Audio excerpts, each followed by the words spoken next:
Ao longo dos séculos, existiram homens que deram os primeiros passos em novos caminhos, armados com nada além da sua própria visão. Seus objetivos variavam, mas todos eles tinham algo em comum: que o seu passo era o primeiro, o seu caminho era novo, a sua visão era original e também a reação que receberam: o ódio. Mas os homens de visão independente seguiram adiante. Eles lutaram, sofreram e pagaram, mas venceram. Olhe para um gerador de eletricidade e ouse dizer que ele foi criado pelo esforço muscular de criaturas irracionais. Tente plantar um grão de trigo sem os conhecimentos que lhe foram legados pelos homens que foram os primeiros a fazer isso. Tente obter alimentos usando apenas movimentos físicos e descobrirá que a mente do homem é a origem de todos os produtos e de toda a riqueza que já houve na Terra. Pense no primeiro homem que teve a ideia de fazer uma viga de aço. Ele sabia o que estava vendo, o que estava pensando, o que queria fazer. Ele não disse, a meu ver, nem ouvia ordens de homens que diziam, na minha opinião. Olhe ao seu redor. Uma cidade é a forma concretizada da coragem humana. A coragem dos homens que pensaram pela primeira vez em cada parafuso, cada rebite e cada gerador necessário para construí-la. A coragem de dizer não eu acho que, mas dizer o fato é o seguinte, e apostar a sua própria vida no seu julgamento. E em 1973, um homem de coragem deu um novo passo. O caminho era novo, seu passo era o primeiro e sua visão era original. Com 6 Fuscas usados e 100% de alavancagem, começou a empresa que viria a se tornar uma referência mundial no seu setor. E há 12 anos, esse mesmo homem deu o primeiro passo em um novo caminho. Um passo diferente dos que ele já havia dado anteriormente. Mesmo com sua grande empresa já estabelecida e milhares de funcionários e clientes, esse homem soube que deveria fazer mais e que o seu país precisava que ele fizesse mais. Em 2010, foi criado o Instituto de Formação de Líderes, de Belo Horizonte. O embrião de um projeto que hoje, 12 anos depois, está presente em diversas cidades e já guiou centenas de líderes na busca de um país mais livre, próspero e justo. E ainda segue crescendo para atingir cada vez mais pessoas ao redor do Brasil. Por isso, eu gostaria de convidar agora, para realizar o encerramento do 12º Fórum Liberdade e Democracia, o homem que fez tudo isso ser possível, o fundador da Localiza Rent a Car e patrono do Instituto de Formação de Líderes, Salim Mata.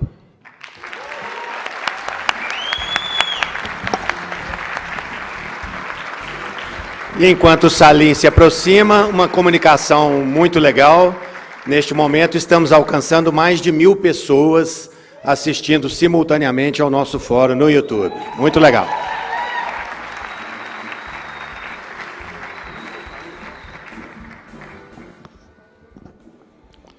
Boa noite a todos.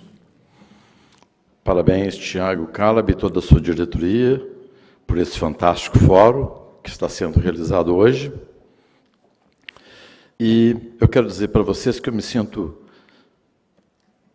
muito honrado por estar aqui com vocês, porque aqui eu me sinto em casa. Eu explico.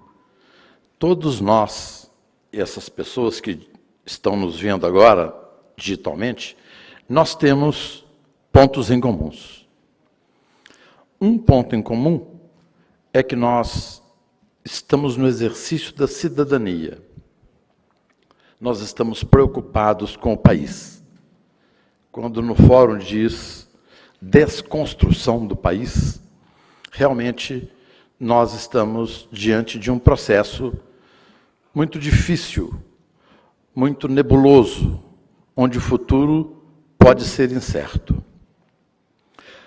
A minha certeza de que o Brasil vai dar certo é por causa de vocês, é por causa dessa nova geração.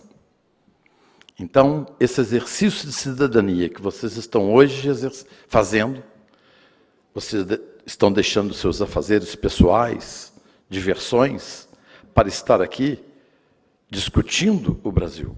Então, a todos vocês, meus parabéns pela atitude e quero dizer que eu me identifico com vocês.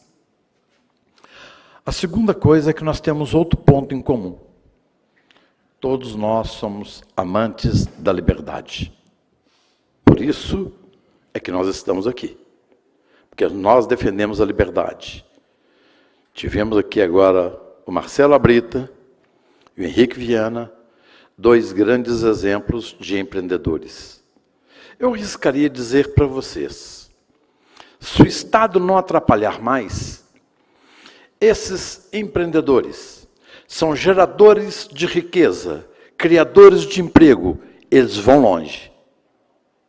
Serão amanhã grandes organizações, mas o Estado só faz atrapalhar. Temos visto o exemplo do Brasil Paralelo sendo perseguido indevidamente pelo Estado. Nós temos visto o Marcelo Abrito tendo dificuldades e empecilhos colocados em seu negócio pelo Estado. Ou seja, o Estado, temos que reconhecer, é um mal. Em sendo um mal necessário, nós precisamos reduzi-lo ao menor tamanho possível. E o Estado brasileiro é gigantesco, oneroso, inchado, ineficiente. E esse Estado precisa ser transformado.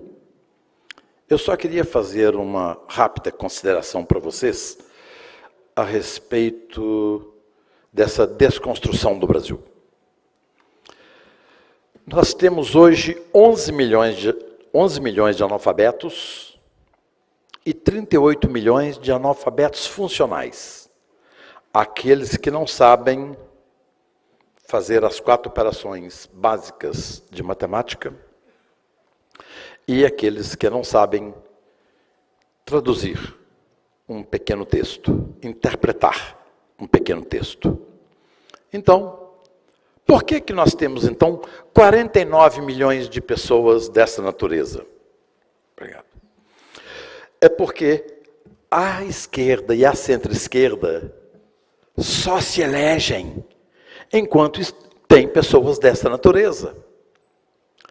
Não existe um ambiente para ditadura na Holanda, na Bélgica, no Reino Unido, porque esses países são países civilizados e têm elevada educação para os seus cidadãos. Mas nós não temos cidadão, então nós temos um terreno fértil para que amanhã possa alguém implementar, que não uma ditadura, mas um regime autoritário. Por isso é que eu afirmo para vocês, e estou à disposição para discutir isso em qualquer momento e em qualquer seminário. Tem sido uma estratégia dos sociais-democratas e da esquerda brasileira manter 49 milhões de brasileiros à margem, excluídos da sociedade. Isso é estratégia partidária. Ou, eu pergunto para vocês, se isso não é verdade, ok, alguém diga, não, Salim, não é verdade. Ok, o que vocês fizeram nesses 35 anos, desde que vocês assumiram o poder em 1985 até hoje, para erradicar o analfabetismo ou semi-analfabetismo? O que vocês fizeram em 35 anos? Pronto, a minha resposta já está dada, já ganhei a discussão.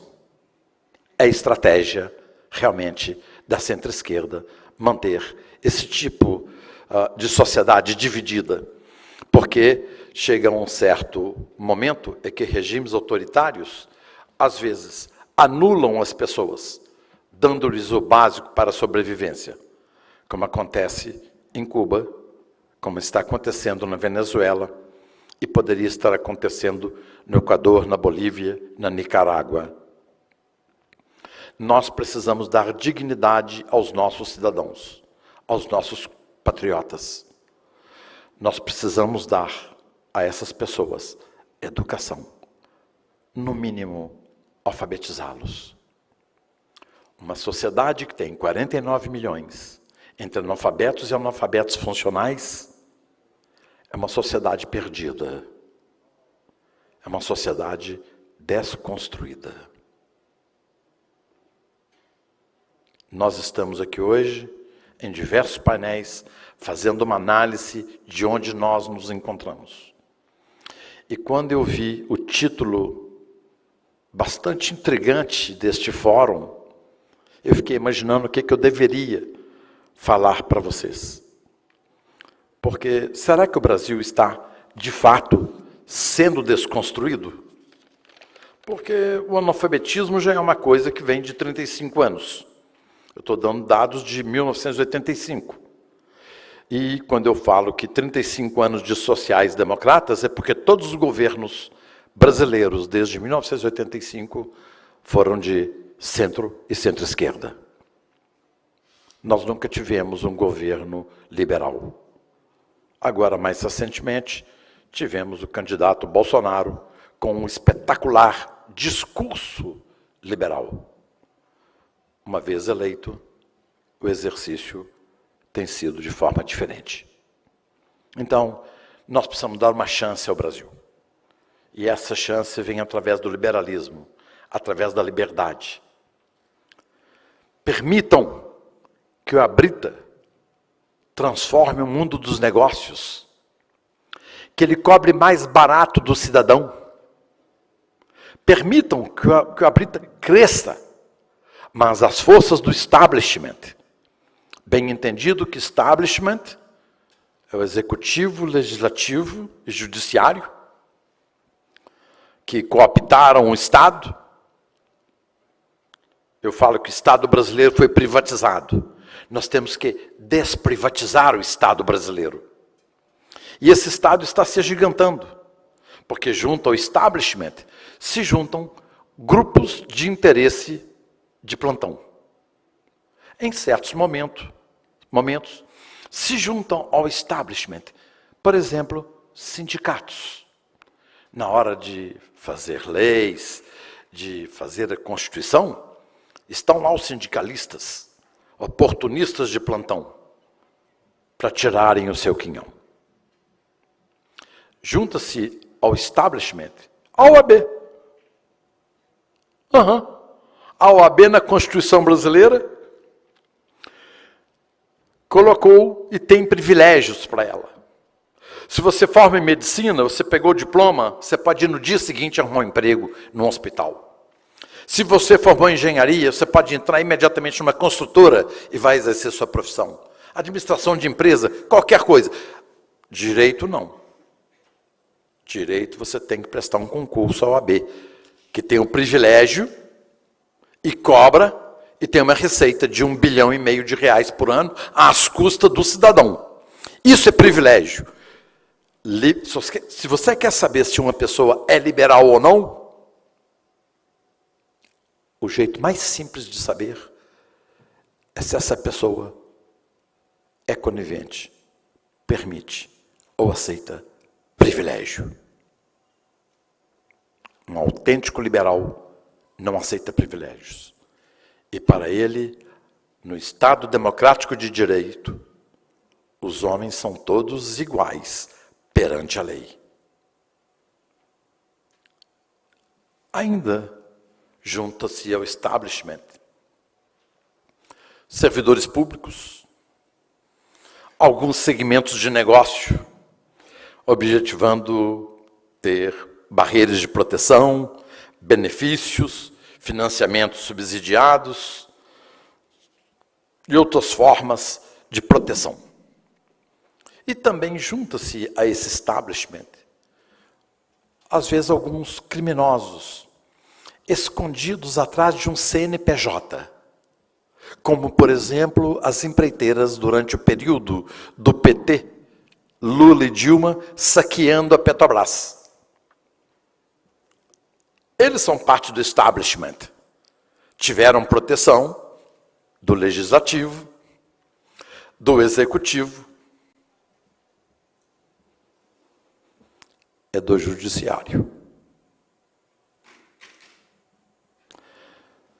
Esse Brasil que nós temos que mudar. Nessa desconstrução, eu resolvi rapidamente, fiz um apanhado dos últimos 10, 12 dias, o que está acontecendo no Brasil e se o título desse fórum faz sentido.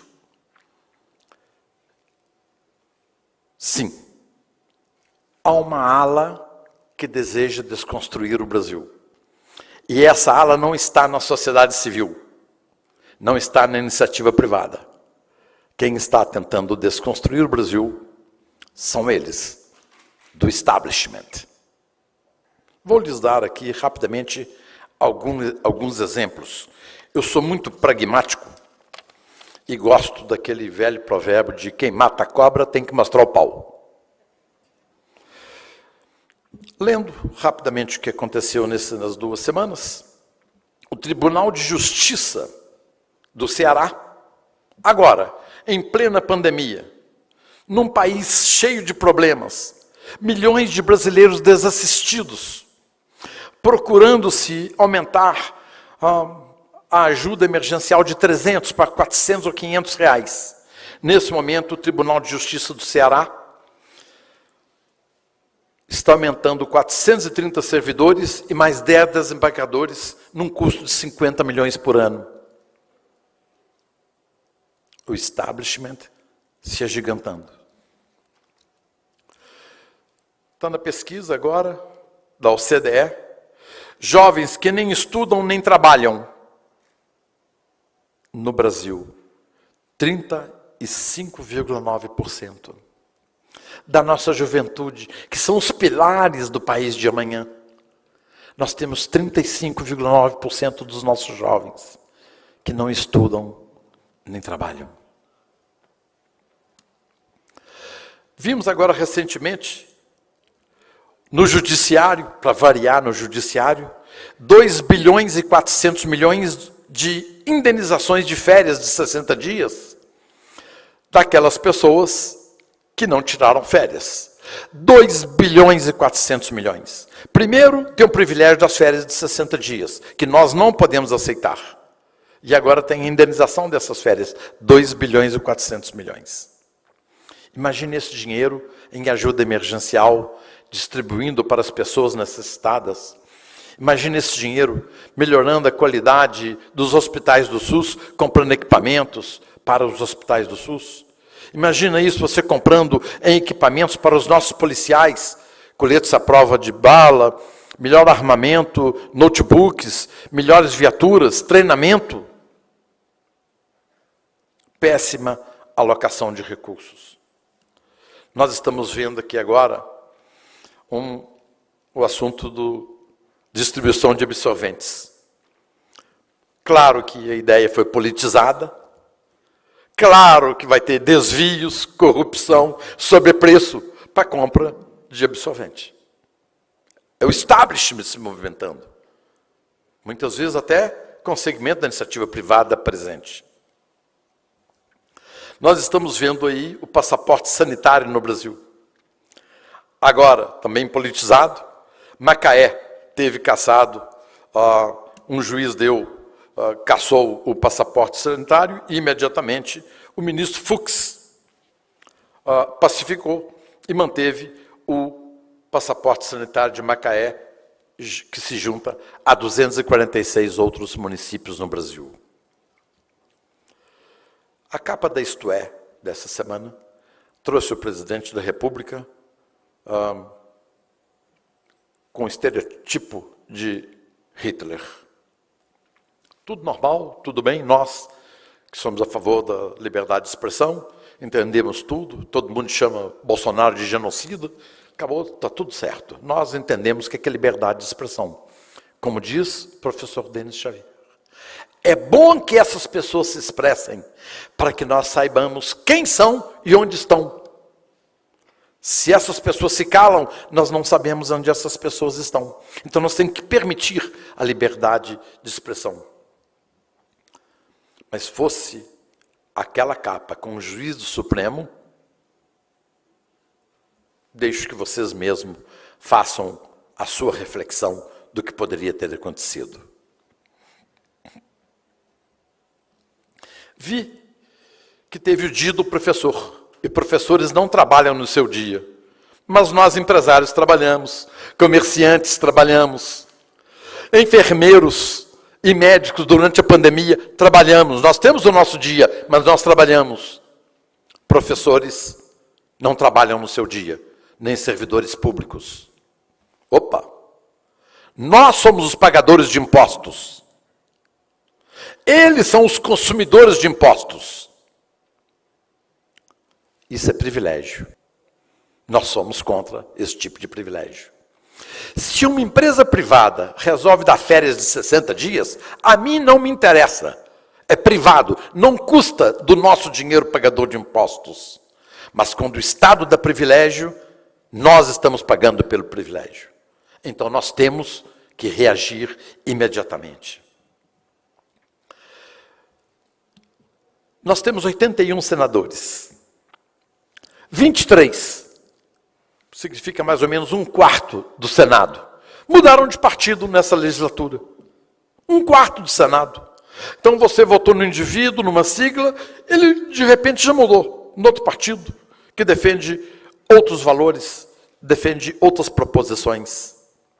Isso é justo com o eleitor? Deveria ter um recall para um minutinho só. Eu votei em você porque você era tal partido, eu quero tirar meu voto fora. É o recall que tem nos Estados Unidos. Nós devíamos ter o recall, mas jamais, não pense que isso seja possível no Brasil. Não será, porque o recall não protegeria o establishment. As renúncias fiscais do Brasil o ano passado foram 3,4 trilhões. 3,4 trilhões. E essas renúncias beneficiam, principalmente, alguns segmentos industriais e comerciais do Brasil. Significa o seguinte, tem negócios no Brasil que só conseguem se manter de pé se tiver a proteção do Estado. Ora, o Estado tem que tirar essa proteção, porque esses 3 trilhões e 400 bilhões, de alguma forma, nós estamos pagando. E isso está onerando outros produtos e outros serviços para que essas pessoas ou esses negócios se mantenham de pé. Mais ainda, até agora nós já recolhemos, nós, cidadãos normais de segunda categoria. Sim, nós somos de segunda categoria. Nós não temos privilégio, nós somos pagadores de impostos. Existe no Brasil hoje cerca de 20 milhões de brasileiros. 5,6 milhões de desalentados e 14 milhões e 200 mil desempregados. Desalentado é aquele que nem procura mais emprego, que ele cansou de procurar emprego. Nós temos 20 milhões de brasileiros da iniciativa privada desempregados. Nós temos 12 milhões de servidores públicos. Nenhum desempregado. Sociedade injusta. Nós temos cidadãos de primeira categoria e de segunda categoria. Segunda categoria são nós, os pagadores de impostos. Primeira categoria são eles, os consumidores de impostos, que trabalham na máquina pública. Quero ressalvar que existe muito servidor bom. Muitos servidores, que talvez a máquina estatal não funcionasse se não fosse o entusiasmo, a motivação dessas pessoas. Mas isso não é verdade para os 12 milhões de servidores. Registro também que os elevados salários estão em Brasília. Estão nos servidores federais. Salários médios nos servidores estaduais, salários bem mais baixos nos servidores municipais. Vendo recentemente uma pesquisa a respeito da renda per capita, fiquei um pouco surpreendido de saber que a menor renda per capita do Brasil é o estado do Maranhão, com cerca de 13 mil reais. A média brasileira, cerca de 37 mil reais. O estado que mais produz, o estado de São Paulo, a locomotiva brasileira, o estado mais industrializado, poderia ser um estado americano ou um país europeu. 49 mil. E Brasília, 84 mil.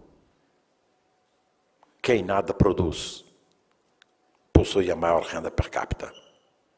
Sim, estão desconstruindo o país. E nós temos que gritar, nós não podemos aceitar.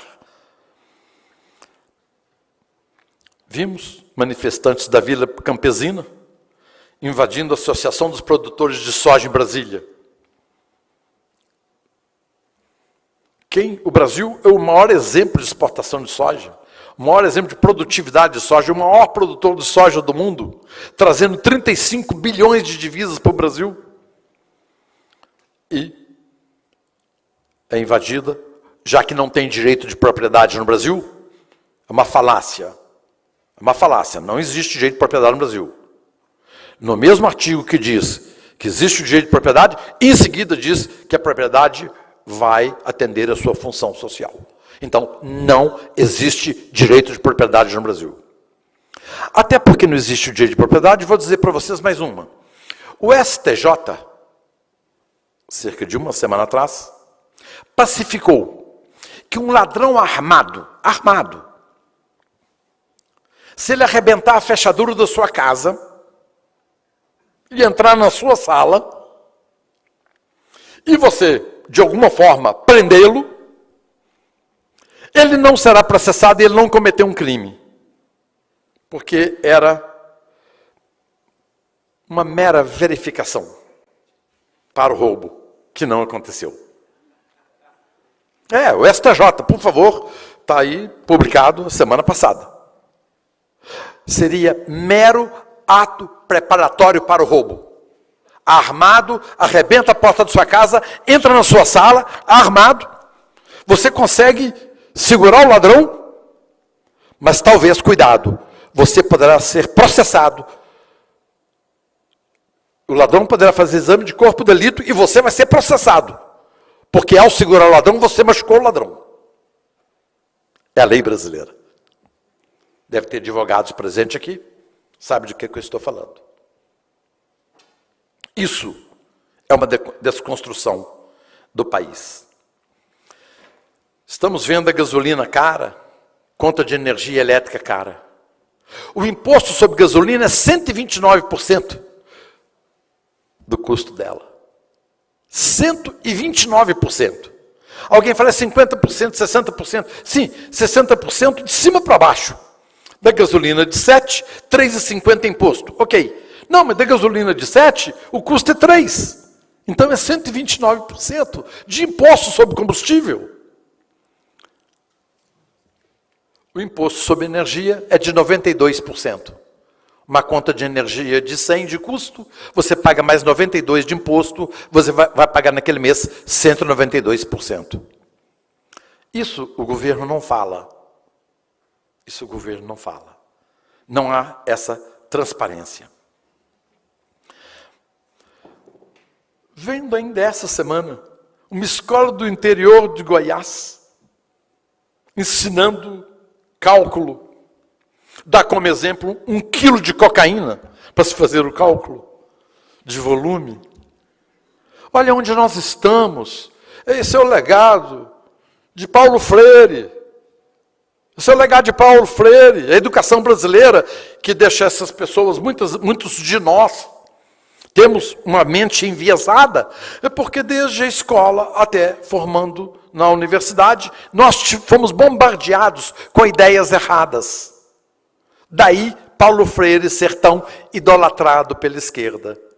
Ser idolatrado pela esquerda, eu pergunto a vocês, é confiável? Mais ainda, nós temos os ungidos, aqueles escolhidos por Deus, que se julgam os tais. E eles falam que existe discurso de ódio, ato antidemocrático, ruptura democrática, golpismo, negacionismo, instituições estão em risco. Em risco está a liberdade. No entanto, certos segmentos falam isso como uma forma de tentar calar a nossa sociedade. O Brasil está sendo desconstruído, sim. O Congresso aprovou 3,4 bilhões de reais, nosso dinheiro, dinheiro de nós pagadores de impostos. 3 bilhões e 400 milhões, os congressistas têm um cheque em branco e não precisam dizer onde será colocado o dinheiro da emenda que ele fez.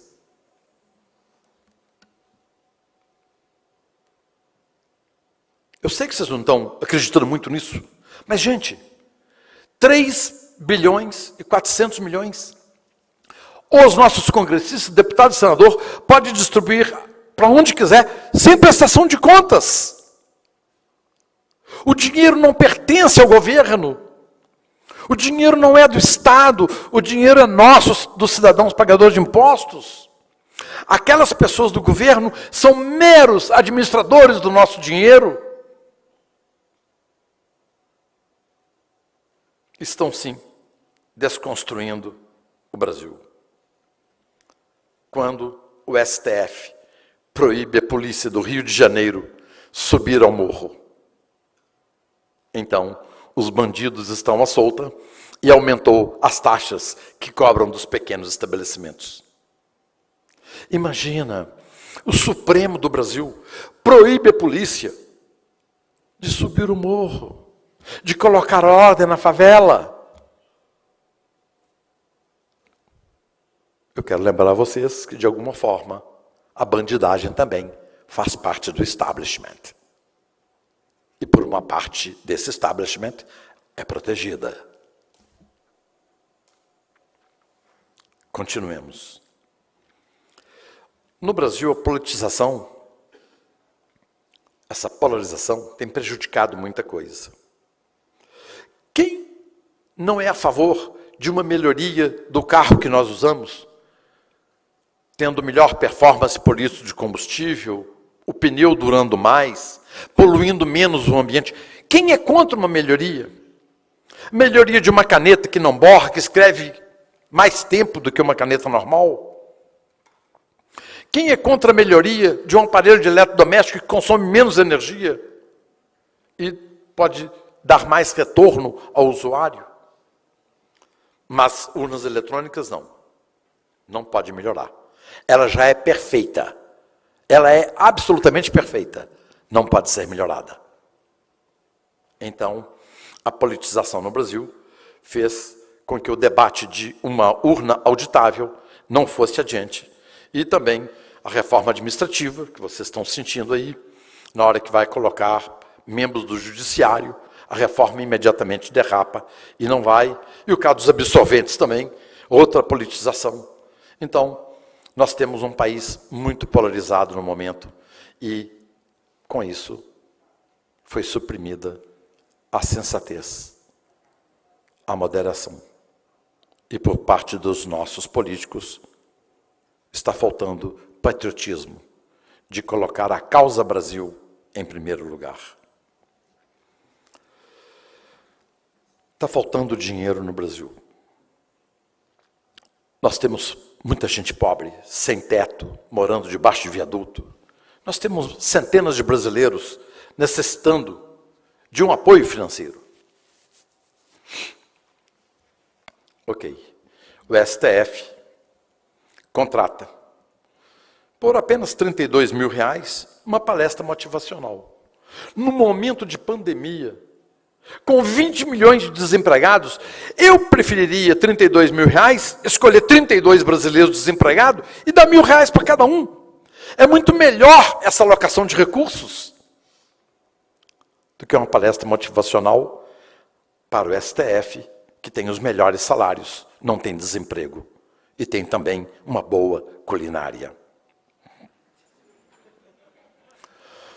O Congresso, agora recentemente, remanejou mais 2.800 milhões. Nós estamos atrás de dinheiro. Está aí o governo procurando dinheiro para melhorar a ajuda de 300 para 400 ou 500 reais. Mas 2.800 vai para o TSE e para outros ministérios.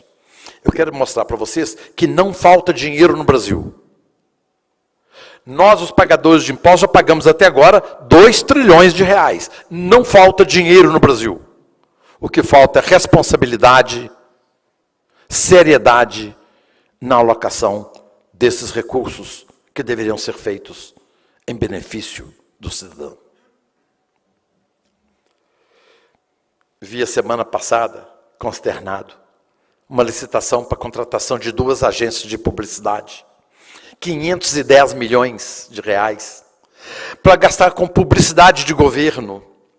510 milhões de reais. Quantas pessoas pobres nós poderíamos ajudar com uma bolsa de R$1.000 por mês?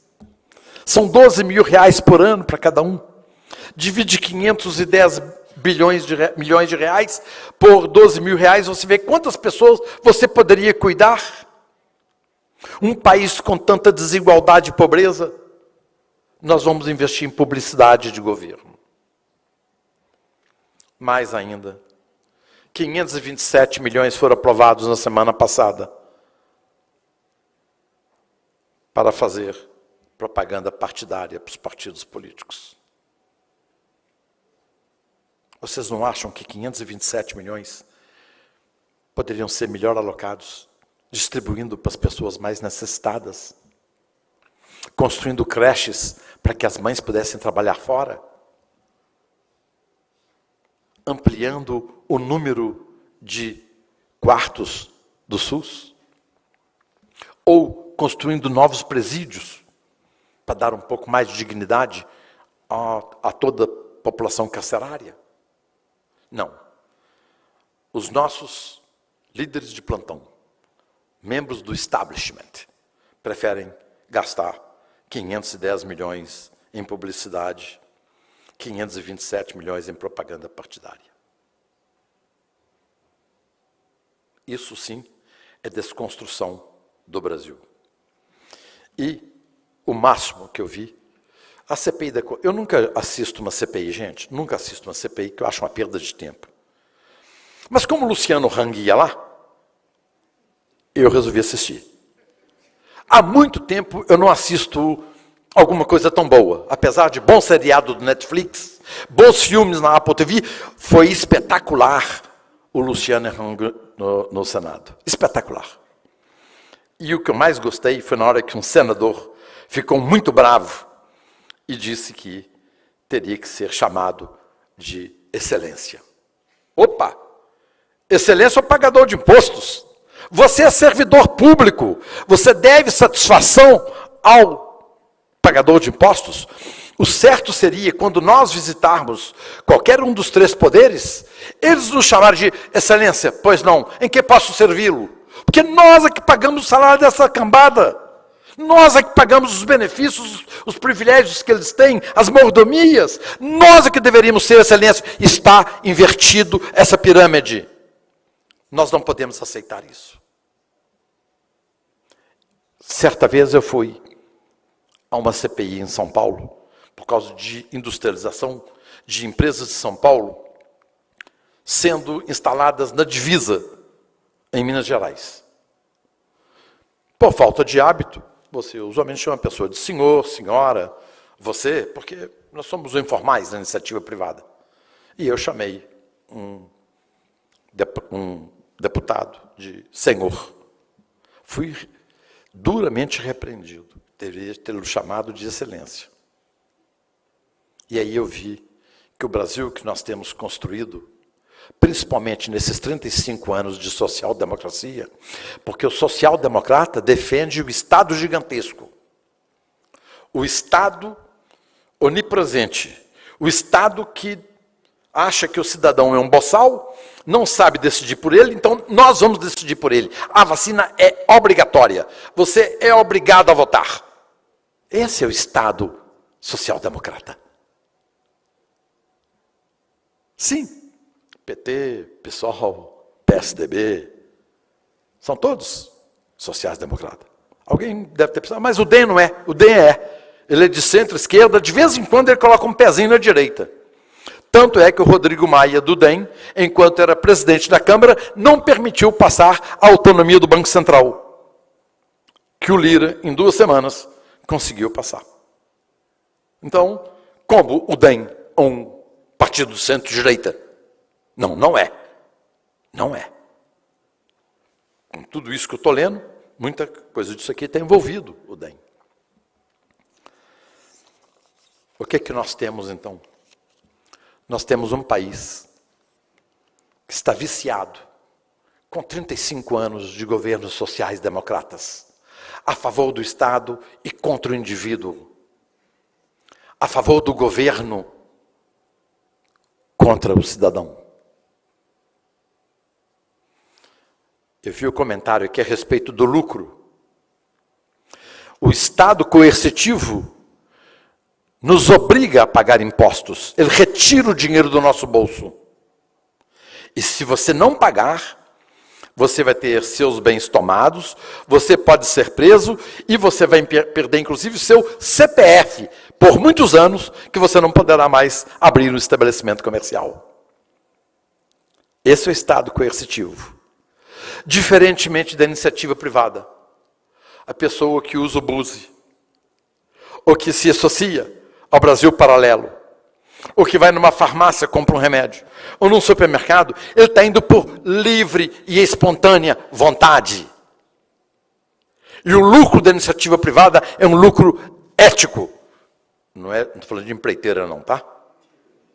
O lucro da iniciativa privada é um lucro ético, porque ele é espontâneo. Cada um cliente, cada um consumidor, ele foi naquela farmácia que é mais perto da casa dele. Ele parou naquele posto de gasolina porque é na mão que ele está indo para o trabalho. Ele compra pão naquela padaria porque o pão é mais gostoso. Então, o lucro ético, o consumidor paga, o cidadão paga prazerosamente, diferentemente do imposto que é tomado pelo Estado coercitivo. Nós precisamos de menos Estado no Brasil. Para isso, nós precisamos de mais institutos que defendam as ideias liberais, que defendam a liberdade. Nós temos no Brasil hoje cerca de 120 instituições que defendem a liberdade. São institutos esparramados pelo Brasil inteiro e que, de alguma forma, cada um contribui em sua região, formando mentes de pessoas, como vocês que aqui estão hoje. Quando eu vi o debate com a BUSE e o Brasil Paralelo, a covardia que a CPI fez com o Brasil Paralelo, são covardes. Covardes, políticos covardes, que fizeram isso com o Brasil Paralelo. Vingativos. Odiosos contra a iniciativa privada. Querem prejudicar o empreendedor.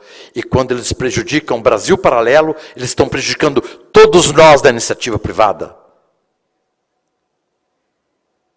Nós temos que, de alguma forma, ajudar essas empresas como o Brasil Paralelo e como o BUSE.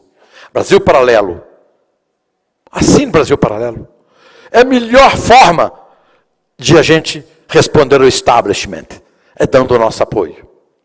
BUSE, nas rodas de amigos, em todo lugar possível, comente sobre a importância de um novo negócio que está sendo cerceado pelo governo. Nós, a iniciativa privada, somos o coração, os músculos e a mente desse país. Esse país existe por nossa causa. E se há uma melhoria no país ao longo dos anos, essa melhoria não se deve aos governos, não se deve aos estados. Se há uma melhoria no país, essa melhoria se deve à iniciativa privada, que gera empregos e cria riquezas, e paga impostos. E desses impostos, o governo, ora, faz uma boa alocação, mas na maioria das vezes não faz boa alocação de recursos. Então, quem está construindo esse país somos nós da iniciativa privada. A despeito de existir o governo. A despeito de termos um Estado tão centralizador, tão regulamentador, e que vai contra a iniciativa privada. O Instituto de Formação de Líderes é um desses centros que busca disseminar o liberalismo, a importância da liberdade, de todos aqueles valores que a Carolina aqui disse. E por falar em Carolina, eu queria cumprimentar Tiago Calab e toda a diretoria. Parabéns pela escolha do nome de Carolina. Merecida homenagem, merecidíssima homenagem. Acompanho Carolina há muitos anos, Rony, João Luiz, seu cunhado, Glenda, sua concunhada, seus filhos. Exemplo de cidadãos que dedicam tempo ao Brasil, dedicam tempo ao país. Merecida homenagem a Carolina. Carolina, meus parabéns. Realmente você é digna dessa homenagem. E hoje, você com seu desafio de até 2022, abrir 22 institutos, hoje deve ter uma dúzia, é uma causa nobre. E é isso que nós temos que fazer, continuar disseminando o ideário liberal, através de associações, instituições, que possam, como neste momento aqui, fazer com que a ideia de liberdade possa ser melhor compreendida. Quanto menos Estado, mais liberdade nós temos. Quanto mais Estado, temos menos liberdade. Então, nós temos que mostrar para a sociedade que o Estado bom é o Estado pequeno, o Estado enxuto, para que a liberdade possa fluir. A todos vocês, minhas cordiais saudações liberais. Um abraço.